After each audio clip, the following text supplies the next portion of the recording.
Today is the last day of January 31st, 2026, and we are stuck in what appears to be the coldest part of this winter so far. And you're probably sitting there asking yourselves, is there any relief if you are on the eastern half of Canada and the US?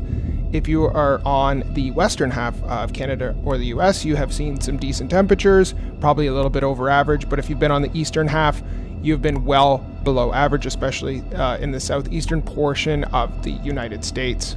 So today you are going to find out what the current trend is looking like, what the future trends are looking like, what the current temperatures are, what we're going to see in the next 48 hours, and well into the future. So stick around for the end and we'll check out what the rest of February is probably going to look like. So welcome to the Border City Kids podcast. I am your host, Brian, and I thank you for being here. So let's get right into it. So let's have a look at the current radar right now. There's not too much going on. We have a bit of a nor'easter event taking place in South Carolina, northern parts of Georgia, North Carolina, and Virginia. We see a lot of snow. I'm hearing reports of up to 10 inches of snow falling, and we have a little bit of rain off the west coast on Vancouver Island into BC and portions of Washington and Oregon. And we have a little bit of snow coming from Manitoba over on up in Canada, sliding into northwestern Ontario and through the Great Lakes region. It seems like kind of just a dusting of snow, so it's not too much. But we do have quite a dip in the jet stream. We can see the freeze line as we travel east. It swoops down all the way into Florida. And if we have a look at our current watches and warnings, we can see what we're dealing with in Florida. Florida is now under, about 100% of Florida is under a freeze warning. So most of the temperatures will be hitting freezing or below by the end of the night. The temperatures will dip down, and you can still see that winter storm warning is currently in effect for portions of Georgia, South Carolina, North Carolina, and parts of Virginia.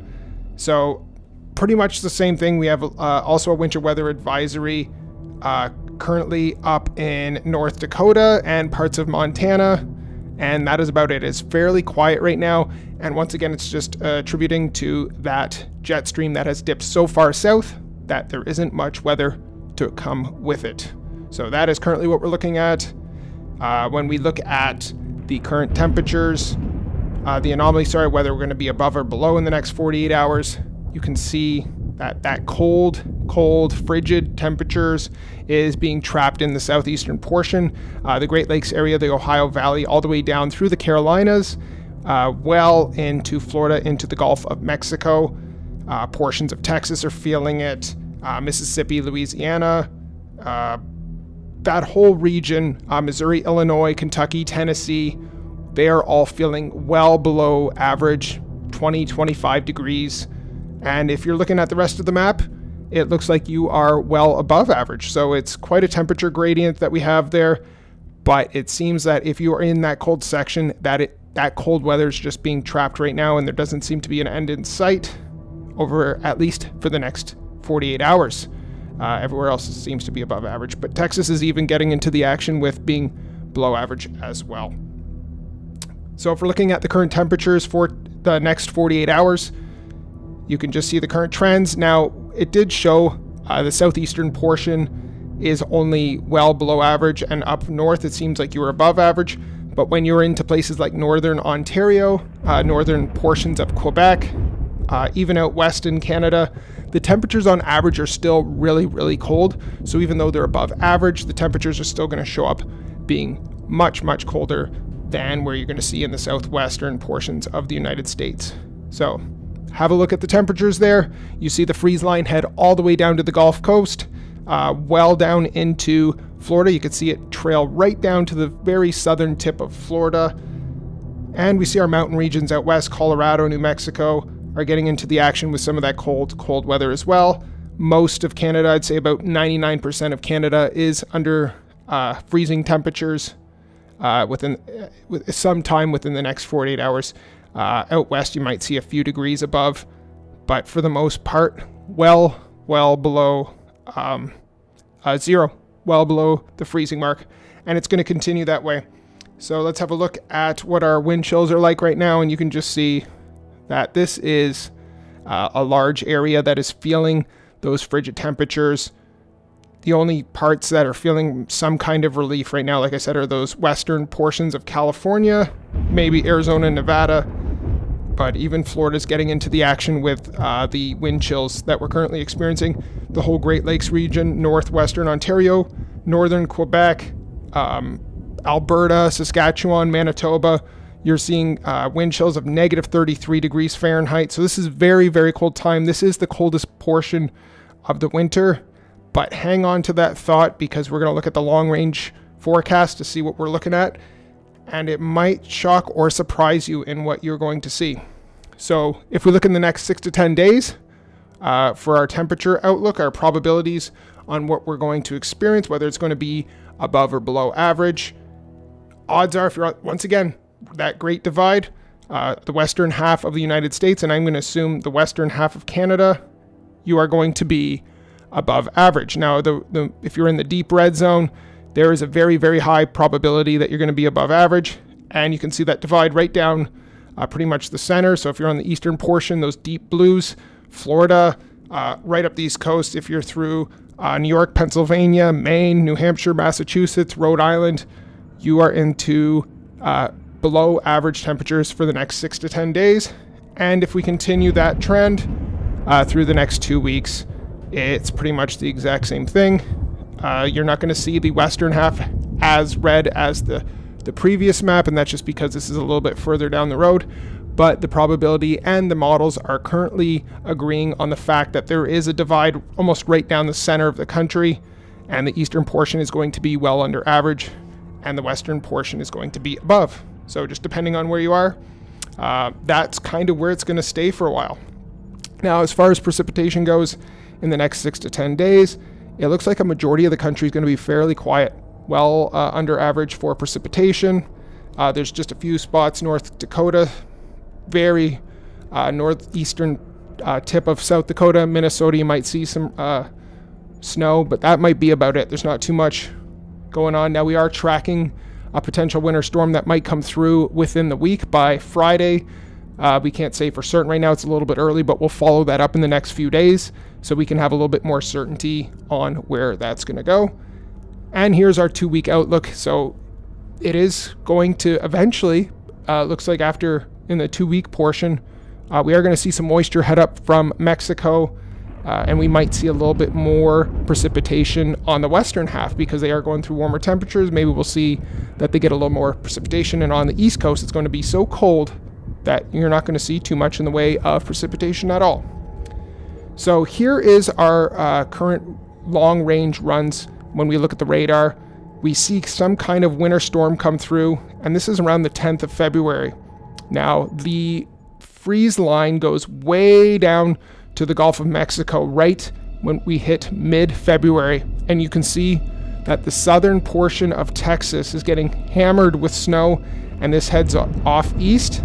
This heads through Louisiana, this heads through Mississippi, Alabama, the northern portion of Florida, through Georgia, South Carolina. Now, this is 2 weeks away, so we can't say for certain, but the models are starting to agree on the fact that something is going to come in 2 weeks that is going to force that freeze line well down into almost Mexico. So this is a very strong cold front, a low pressure system that's going to really come down south. And we're going to see some kind of, I think, action when we talk about those southern states experiencing cold, frigid temperatures and snow. So this is starting to become more of a common thing in the last 2 years. So right around here is the 10th of February.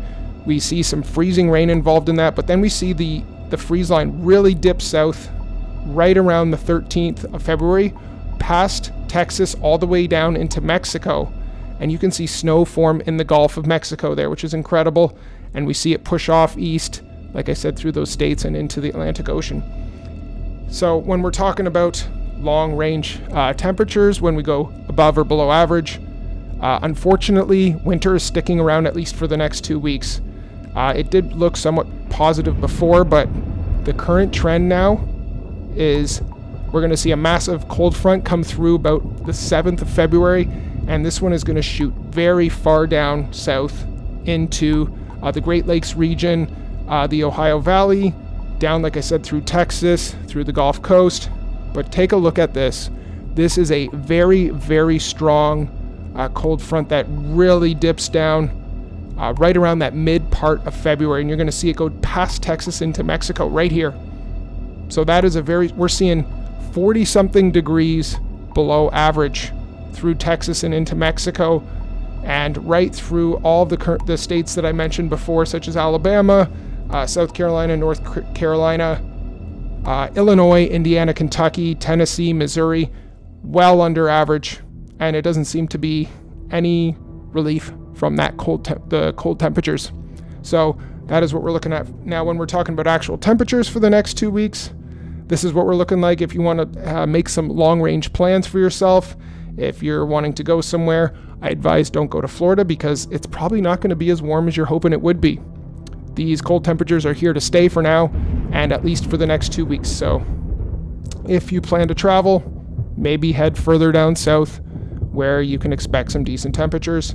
But we are going to be well under zero for almost 100% of Canada and about almost half of the United States.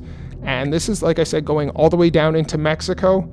We will see that freeze line start to dip through Texas, and it pushes further and further south over the next 2 weeks. So here's the 10th roughly of February, and we're seeing portions of Mexico already in the freeze mark. But watching the next little bit here, look at that push all the way down, and we're seeing blue into Mexico, which means we're at freezing or below. So here's what we're looking at for the month of February. We're going to see below average temperatures, especially in the central, northern part of the states.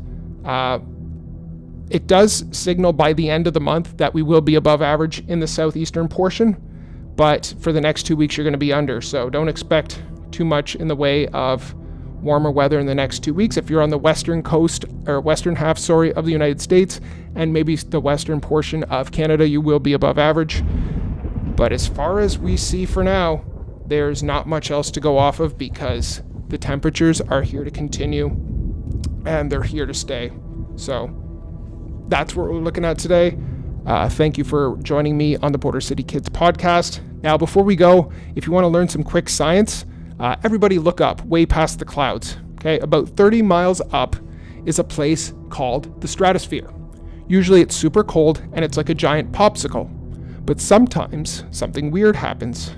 Giant waves of air from down here crash into the upper atmosphere like waves hitting a beach. This causes the air to squeeze together and bam, the temperature up there can jump about 50 degrees in just a few days. So if you're thinking, if the sky is warming up, why am I freezing my toes off?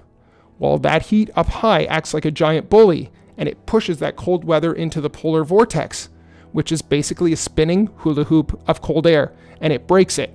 And when the hoop breaks, all that trapped air spills south, and that's right into our backyards.